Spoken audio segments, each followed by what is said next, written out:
1절부터 12절까지입니다. 요한복음 2장 1절부터 12절까지입니다. 사흘째 되던 날 갈릴리 가나에 혼례가 있어 예수의 어머니도 거기 계시고 예수와 그 제자들도 혼례의 청함을 받았더니 포도주가 떨어진지라. 예수의 어머니가 예수에게 이르되 저들에게 포도주가 없다 하니 예수께서 이르시되 여자여 나와 무슨 상관이 있나이까? 내 때가 아직 이르지 아니하였나이다. 그의 어머니가 하인들에게 이르되 너희에게 무슨 말씀을 하시든지 그대로 하라 하니라. 거기에 유대인의 정결 예식에 따라 두세 통 드는 돌 항아리 6이 놓였는지라. 예수께서 그들에게 이르시되 항아리에 물을 채우라 하신즉 아기까지 채우니 이제는 떠서 연회장에게 갖다 주라 하심에 갖다 주었더니 연회장은 불로 된 포도주를 맛보고도 어디서 났는지 알지 못하되 물도온 하인들은 알더라. 연회장이 신랑을 불러 말하되 사람마다 먼저 좋은 포도주를 내고 취한 후에 낮은 것을 내거늘 그대는 지금까지 좋은 포도주를 두었도다 하니라. 예수께서 이 첫 표적을 갈릴리 가나에서 행하여 그의 영광을 나타내심에 제자들이 그를 믿으니라.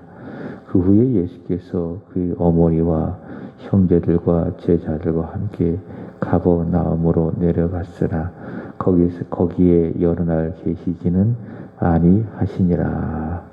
아멘.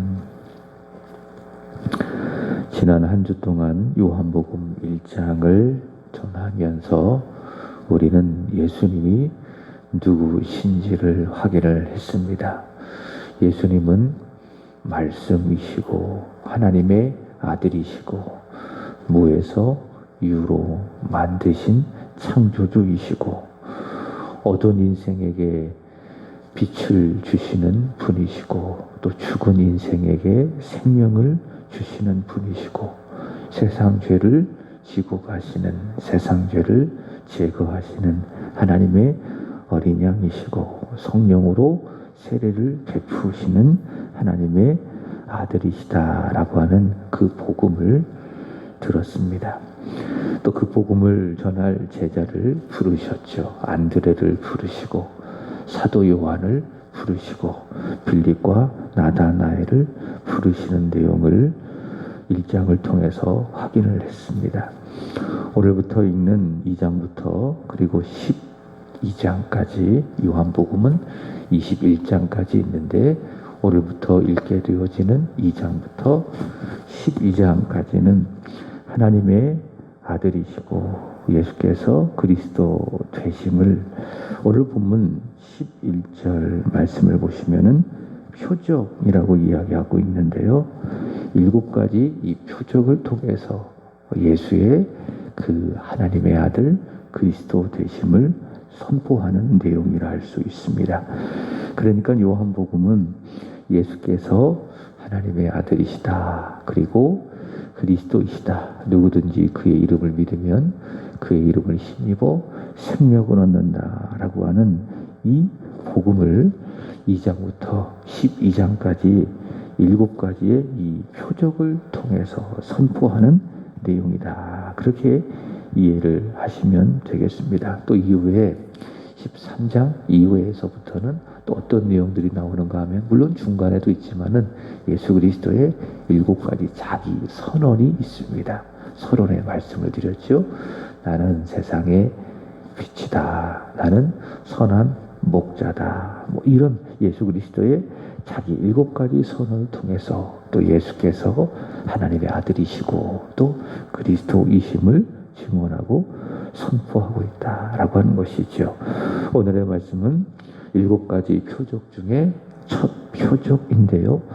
표적이라고 하는 말은요, 일단 내용적인 측면에서 보면 초자연적이고 기적적인 내용을 가지고 있습니다. 근데 그것이 바로 표적인데 요한복음에서 표적이라고 하는 것은 어떠한 특별한 이 복음 내용을 전하기 위해서 예수께서 일으키신 초자연적인 기적, 그것이 바로 표적이라고 할 수 있습니다.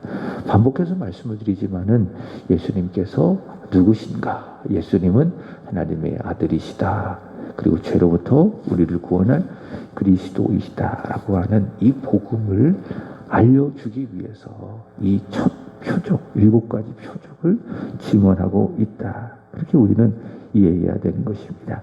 중요한 것은 우리는 이 표적 자체에 집중해서는 안 되고요. 표적을 통해서 예수께서 드러내시고자 하는 이 복음의 의미, 복음의 내용에 우린 집중해야 되는 것이죠. 오늘 우리의 신앙도 같습니다.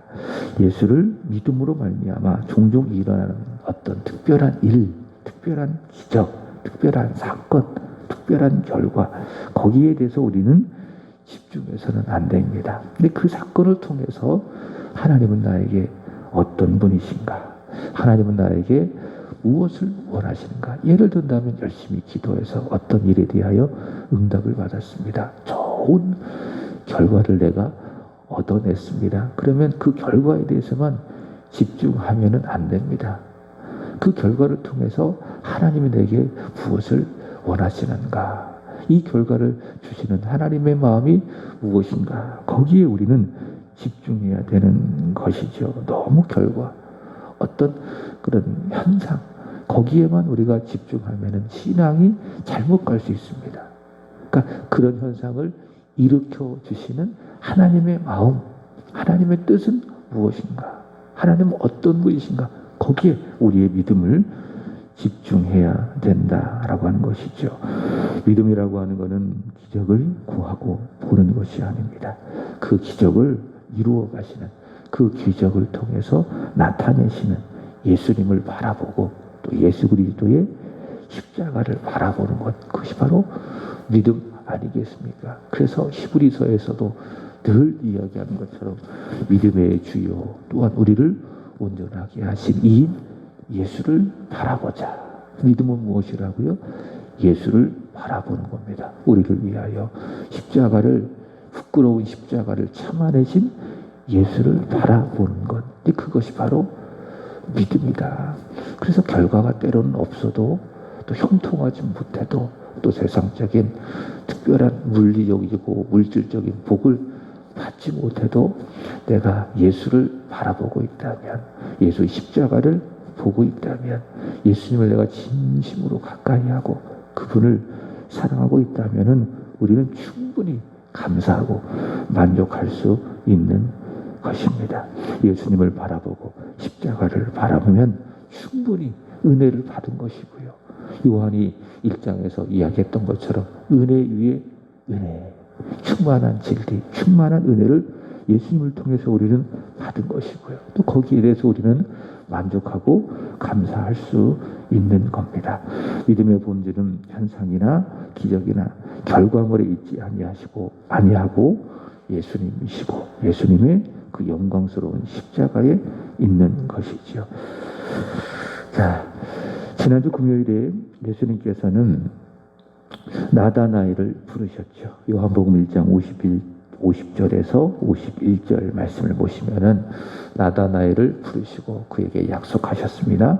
내가 큰 일을 보리라.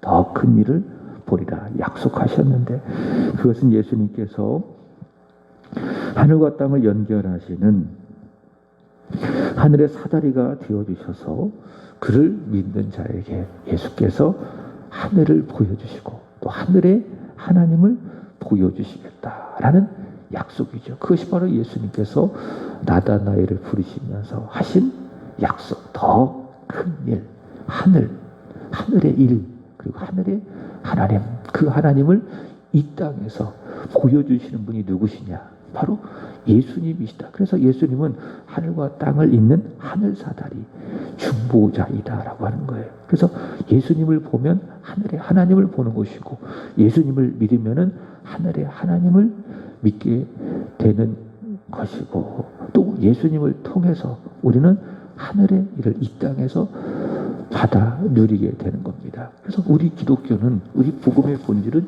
예수님을 떠나서 우리의 신앙을 생각할 수 없다라고 하는 것이죠. 모든 일은 그러니까 기도하고 성경을 읽고 전도하고 교회를 섬겨가고 우리의 믿음과 우리의 신앙과 우리 교회 생활과 관련되어진 모든 일들은 다 예수님이라고 하는 중보자를 통해서 이루어져가는 일이다. 만약 이것이 없다면 그게 신비주의예요. 잘못된 신앙의 모습이라고 하는 거예요. 모든 일들은 다 예수를 통해서 행하는 거예요. 기도도 그렇지 않겠습니까? 예수의 이름으로 성령 안에서 아버지께 나아가 드리는 우리의 바람, 우리의 간구, 그것을 기도라고 이야기하는 거예요. 그러니까 예수님의 이름이 빠진 기도는 의미가 없다. 찬양도 마찬가지입니다. 예수의 이름을 통해서 아버지께 곡조 있는 노래로 올려드릴 때에 하나님 그 찬양을 황소를 드림보다 기쁘게 받아주시는 것입니다. 자, 예수님을 통해서 우리의 신앙은 설명될 수 없다. 예수님은 하늘과 이 땅을 연결하는 하늘의 사다리, 하늘을 보여주시고 하늘의 아버지 하나님을 보여주신다. 그것이 바로 예수님께서 나다나엘을 부르시면서 약속하신 더 큰 일인데요. 그 더 큰 일의 성취, 그것이 바로 오늘 예수님께서 물을 변하여 포도주로 만드신 첫 표적이라 할 수 있을 것입니다.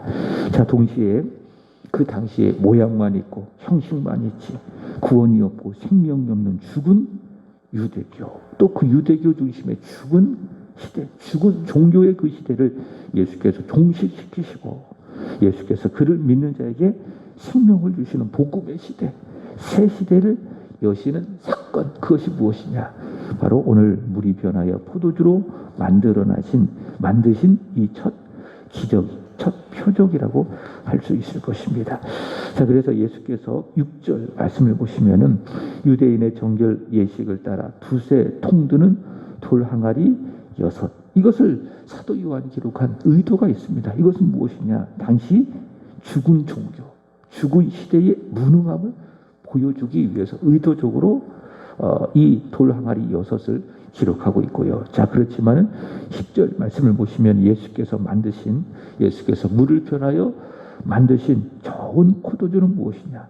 생명을 주는 복음의 능력을 상징하는 것이다. 이렇게 우리는 할 수 있을 것입니다. 죽은 시대, 죽은 종교를 예수께서 종식시키시고 하나님의 아들 예수께서 이제 만들어 가시는 복음의 새 시대를 여신 그 첫 사건, 첫 표적, 그것이 무엇이다? 바로 물을 변하여 포도주로 만드신 사건이다 라고 하는 것이죠. 2절 말씀을 보시면은 갈릴리 1절 갈릴리 가나에 호린잔치가 있었고요. 거기에 청함을 받으신 그 예수님, 2절이 그런 내용이 나와 있죠. 예수와 그 제자들도 혼례에 청함을 받았더니, 자, 근데 3절 보시면은 포도주가 떨어졌다라고 하는 그 소식을 듣게 됩니다. 당시 결혼식은 우리나라는 하루를 보통 하죠. 보통 장례식은 3일을 하지만은 우리나라는 하루 결혼식을 합니다. 근데 유대인들은 결혼식을 굉장히 오랫동안 합니다. 보통 일주일을 한다고 합니다. 그만큼 결혼식이 유대인들에게서 중요한 것인데, 이 결혼식에 있어서 이 잔치를 하게 되어지면 가장 중요한 것이 무엇인가 하면 이 포도주입니다. 그래서 이 포도주가 떨어지면은 어떤 의미냐? 초대받은 손님들은 아주 무시를 당한 느낌을 받게 되는 것입니다. 그리고 그 혼례를 주관하는 주인이라고 하든지 신랑이라고 하든지 그 사람은 큰 망신을 당하게 되어지고 사회적으로도 아주 왕따를 당할 수 있는 그런 것입니다. 그만큼 이 포도주는 혼인집에서 아주 중요한 것이다. 자, 근데 포도주가 떨어졌다. 포도주가 떨어졌으니 어떻습니까? 당황할 수밖에 없고 예수님의 어머니, 그래서 예수님께 다가가서 예수께 이야기하는 것이죠. 저들에게 포도주가 없다. 이렇게 예수님께 이야기합니다. 자, 그러자 예수님께서 이렇게 말씀하십니다. 4절 보시면은 예수께서 이르시되 여자여 나와 무슨 상관이 있나이까? 내 때가 아직 이르지 아니하였나이다. 이렇게 말씀하시고 계십니다. 여기서 말하는 예수님의 때, 내 때라고 하는 것은요, 이 요한복음에서 특별한 이 때를 말하는 것인데 어떤 의미인가 하면 예수님께서 십자가에서 고난을 받으시고 죽으심으로 말미암아 영광을 얻으시는 바로 그때, 그때가 예수님께서 말씀하신 때이기 때문에 예수님께서 이렇게 마리아에게 내 때가 아직 이르지 않았습니다 라고 말한 것이죠. 여러분, 예수님께서는요, 사람의 요청에 따라서, 사람의 때에 따라서 움직이시는 분이 아니십니다. 예수님은 하나님의 때를 따라서 움직이시는 하나님의 아들이십니다. 여러분, 그렇지 않겠습니까? 예수님께서 사람을 창조하신 하나님, 요한복음 1장에서 그로 말미암아 지은 것이 하나도 없이 된 것이 없다. 그러니까 예수님을 통해서 모든 만물들이, 모든 사람이 창조되었는데, 창조주이신 하나님이 사람의 때, 사람의 요청에 따라 움직이겠습니까? 예수님은 하나님의 때에 따라, 하나님의 뜻을 따라 움직이시는 하나님의 아들이시지요. 그래서 예수께서 이 세상에 사람의 몸을 입고 오신 성육신도 하나님의 때를 따라, 이것을 카이로스라고 이야기하죠. 지금 시간이 5시 50분인데 이런 시간을 일반적인 시간, 크로노스라고 이야기하고 헬라적 개념에서 카이로스는 하나님의 때, 하나님의 때에 따라 움직이시는 분이시죠. 바로 그 때가 아직 이르지 않았습니다. 아직 고난받고 십자가에서 죽음으로 말미암아 영광을 얻을 그 때가 이르지 않았습니다 라고 하는 예수님의 말씀의 의미입니다. 자, 그러므로 우리는요, 하나님의 때가 있다. 하나님의 때가 있다. 거기에 맞추어 우리는 늘 믿음을 생각하고 또 믿음의 일들을 이루어 가야 된다라고 하는 것이죠. 그래서 우리는 하나님의 때에 내가 맞추는 거예요. 그러니까 우리는 이렇게 해서는 안 돼요. 내 때에 하나님이 맞추어 주기를 바라서는 안 되는 거예요. 믿음은 뭐냐? 내가 하나님의 때에 맞추는 겁니다. 그것이 바로 믿음이라고 하는 것이죠. 달리 말한다면 하나님이 내 편 되길 내가 바라지 말고 내가 하나님 편에 서 있어야 되는 겁니다. 그러니까 내 중심에서 모든 것을 다 벗어나야 되는 거예요. 그게 믿음이에요. 그 수요일에 말씀을 드렸잖아요. 베드로후서 3장 말씀에서 사도 베드로는 베드로후서를 마무리하면서 뭐라고 이야기합니까? 하나님의 은혜와 그리스도 예수를 아는 지식에서 자라가라. 자라가라. 성숙은 무엇인가 하면 내 중심에서 하나님 중심으로 모든 신앙을 옮겨가는 것이 성숙입니다. 예수 믿고 구원받으면 중생하죠. 근데 중생했는데 그 믿음은 초보적인 믿음이에요. 성숙이 없는 믿음이에요. 그래서 모든 중심이 자기 자신 아니겠습니까? 기도를 해도 나를 위해서 하나님께서 응답해 주시기를 바라고, 말씀도 내가 듣기 좋아하는 말씀만 듣고, 모든 것이 신앙의 중심이 나 아니겠습니까? 그게 이제 초보적인 신앙이에요. 성숙하지 못한 신앙이에요. 그런 신앙이 하나님의 은혜와 예수 그리스도를 아는 지식이 내 속에 들어오면은 나를 벗어나는 겁니다.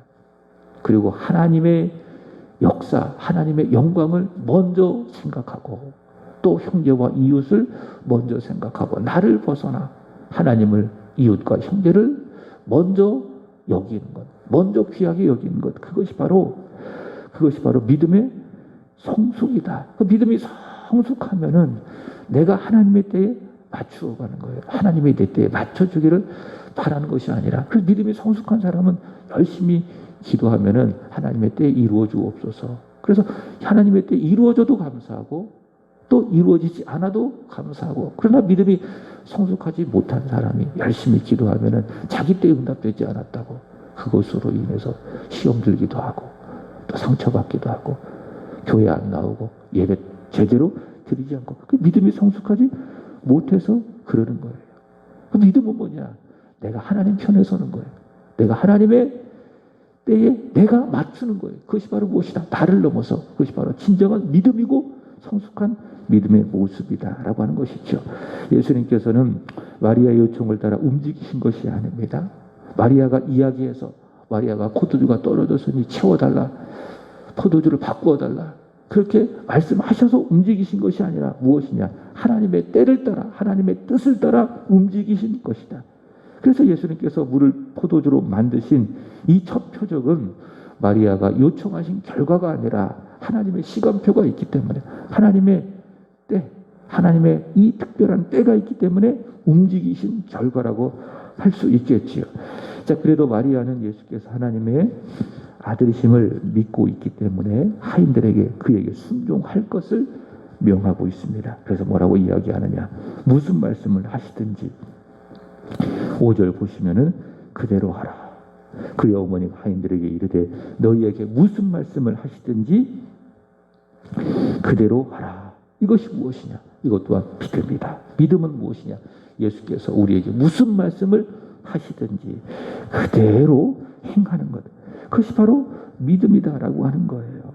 내 생각과 내 견해, 내 경험을 다 버리고 우리 예수님 나보다 전능하시니 내 뜻보다 더 귀한 뜻을 가지고 계시니 내 계획보다 더 좋은 계획을 우리 예수님 가지고 계시니 무슨 말씀을 하시든지 그대로 순종하는 것. 이것이 바로 믿음이다. 이것이 바로 좋은 순종이다. 바로 그 순종하는 자에게 우리 예수님 역사하시고 기적을 보여주시고 하늘의 복을 받게 하는 것입니다. 받고 이야기한다면 불순종하는 자에게 예수님은 일하시지 않는 거예요. 못하는 게 아니라 않는 겁니다. 여러분 사울이 왜 버림받았습니까?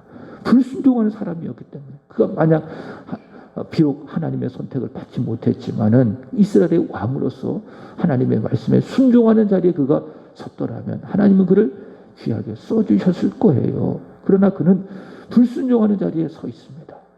불순종하는 자리. 결국 그는 하나님 앞에 쓰임받지 못했지 않았겠습니까? 누가 쓰임받아요? 교회 안에서 무슨 말씀을 하시든지 그대로 하는 사람. 이렇게 이야기하면 저거 이야기하고 이 핑계대고 저 핑계대고 하고 못해요. 이거 어려워요. 이런 사람을 하나님은 쓰실 수가 없습니다. 우리 예수님 말씀하시면은 오늘 마리아가 이야기했던 것처럼 무슨 말씀을 하시든지 우리 예수님은 내 뜻보다 내 생각보다 훨씬 뛰어나시니 제가 무슨 말씀 하시든지 그대로 하겠습니다. 그렇게 순종하는 사람이 쓰임을 받는 사람이고 그런 사람에게 기적이 임하고 복이 임하고 하나님의 은혜가 임하고 하나님의 역사가 임한다라고 하는 거예요. 7절 말씀을 보시면은 예수님의 말씀에 무슨 말씀이 있든지 그대로 순종한 하인들 결국 기적을 경험하는 주인공이 된 것입니다. 예수님 그의 말씀 또 하인들의 순종을 통해서 물을 변하여 포도주로 만드신 첫 표적을 갈릴리 가나에서 나타내십니다. 이 표적을 통해서 예수님은 죽은 종교의 시대, 허울만 있지 내용이 없고 모양만 있지 생명의 모양만 있지 결국 생명이 없는 죽은 종교, 죽은 시대를 종식을 시키시고 이제 하나님의 아들 생명이시고 빛이신 예수 그리스도를 중심으로 생명을 주는 새 시대가 되었음이 선포되는 것이죠. 예수님은 죽음을 몰아내시고 영원한 생명을 주시는 하나님의 아들이시요 그리스도이심을 그래서 누구든지 그의 이름을 믿기만 하면 영접하는 자 곧 그의 이름을 믿는 자들에게는 하나님의 자녀가 되는 권세를 주셨으니 하나님의 아들 예수 그리스도 그분을 믿기만 하면 그분의 이름을 믿으면 생명을 얻게 되어진다라고 하는 이 첫 표적을 나타내시고 자 그것이 11절 무엇인가? 그의 영광이죠. 예수님은 하나님의 아들이시다. 그리스도이시다. 누구든지 그를 믿으면 어둠에 있지만 빛을 얻는다. 죄로 인해서 죽었지만 생명을 얻는다라고 하는 이 복음의 사실을 첫 표적을 통해서 나타내신 것이 무엇이냐? 그것이 바로 영광. 그것이 갈릴리 가나에서 예수께서 나타내신 그의 영광이죠. 자 말씀을 마치면서요. 혼인집에 포도주가 떨어졌을 때에 어땠을까요? 말씀드렸던 것처럼 굉장히 이 혼인집에 포도주가 중요하다. 근데 포도주가 떨어졌습니다. 그럼 어떤 분위기일까요? 굉장히 당혹스럽겠죠. 그죠? 위기가 찾아왔겠죠. 자, 그렇지만 예수님을 통해서 그 당혹스러움이 변하여 어떻게 됐습니까? 큰 기쁨이 되었습니다. 그래서 금요일에 말씀드렸던 것처럼 우리의 불편한 감정이 기도를 통과하면은 예를 든다면 슬픔이 있지만은 그 슬픔이 기도를 통과하면은 기쁨이 되고 찬송이 되는 거예요. 이게 복음입니다. 예수님께서 슬픔이 있는 세상, 죄로 인해서 어두워진 세상에 오셨어요. 만약 오시지 않았다면은 슬픔은 슬픔이요, 어둠은 어둠이요, 죽음은 죽음으로 그대로 남겨져 영원한 멸망에 들어갔을 거예요. 그러나 예수께서 그런 세상, 그런 죄인에게 오심으로 말미암아 슬픔이 변하여 찬송이 되고 기쁨이 되는 겁니다. 여기 첫 표적도 마찬가지예요. 포도주가 떨어졌어요. 당혹스러웠겠죠. 그리고 큰 낭패였겠죠. 그러나 거기에 누가 계셨습니까? 생명이신 주님, 빛이신 주님이 계셨고요. 그 주를 통해서, 예수 그리스도를 통해서 예수께서 역사하시니 물이 변하여 포도주가 되어지고 결국 큰 기쁨이 그 혼인집에 있게 되는 것을 볼 수 있습니다. 그것이 바로 10절 연회장이 외치는 말 아니겠습니까? 말하되 사람마다 먼저 좋은 포도주를 내고 취한 후에 낮은 것을 내거늘 그대는 지금까지 좋은 포도주를 두었도다. 무엇입니까? 기쁨의 선언 아니겠습니까? 만족의 선언 아니겠습니까? 당혹스러웠지만 포도주가 없어서, 그러나 예수께서 계심으로 말미암아 그의 말씀으로, 그의 권능으로 기적을 일으키시니, 척표적을 일으키시니 그 끝은 무엇입니까? 바로 기쁨, 감사가 되는 것 아니겠습니까? 그러므로 여러분, 예수를 믿으면은 그 끝은 항상 무엇으로 끝나지요? 기쁨으로 끝나는 거예요. 그래서 교회 와서 예배 드릴 때도 마찬가지 아니겠습니까? 오기 전에는 마음이 무겁고 또 슬프고 또 마음의 아픔도 있고, 그러나 예배를 드리고 또 은혜를 받고 우리 예수님을 말씀을 통해서 만나고 나면 어때요? 마음에 기쁨이 있고 평안함이 있게 되어지고, 그게 우리 믿음 생활이에요. 그게 예수를 믿는 것입니다. 예수를 믿는 그 끝은, 그 결과는 무엇이다? 바로 기쁨이다. 그래서 사도 바울은 빌립보서에서 반복적으로 이야기합니다. 주 안에서 기뻐하라. 내가 다시 말을 하노니 기뻐하라. 우리 교회의 비전 무엇입니까? 첫 번째, 항상 기뻐하라. 자, 오늘 주일 예배입니다. 하나님의 아들 예수 그리스도, 그분을 통해서 이 하늘의 기쁨이 충만하기를 주님의 이름으로 축복합니다. 예배를 잘 드리고 예배에 성공하여서 당혹스러운 마음, 슬픈 마음, 어두운 마음이 있지만은 예수를 통하여 하나님 앞에 예배를 드림으로 말미암아 하늘의 은혜를 경험하고 하늘의 하나님을 만남으로 우리의 슬픈 마음이, 우리의 어두운 마음이 기쁨으로 변하는 은혜와 축복의 길을 주님의 이름으로 부탁을 드립니다. 기도하겠습니다. 하나님, 갈릴리 가나 물을 변하여 포도주로 만드신 하나님의 아들 예수 그리스도 찬양합니다. 감사합니다. 주를 믿음으로 말미암아 하늘의 복을 받아 누리는 축복이 오늘 우리에게도 있게 하여 주시옵소서. 그 예수 그리스도의 말씀을 잘 듣기를 원합니다. 무슨 말씀을 하시든지 내 생각을 버리고 그대로 순종할 수 있는 좋은 믿음, 순종의 사람 우리 세안의 모든 성도들이 되게 하여 주옵소서.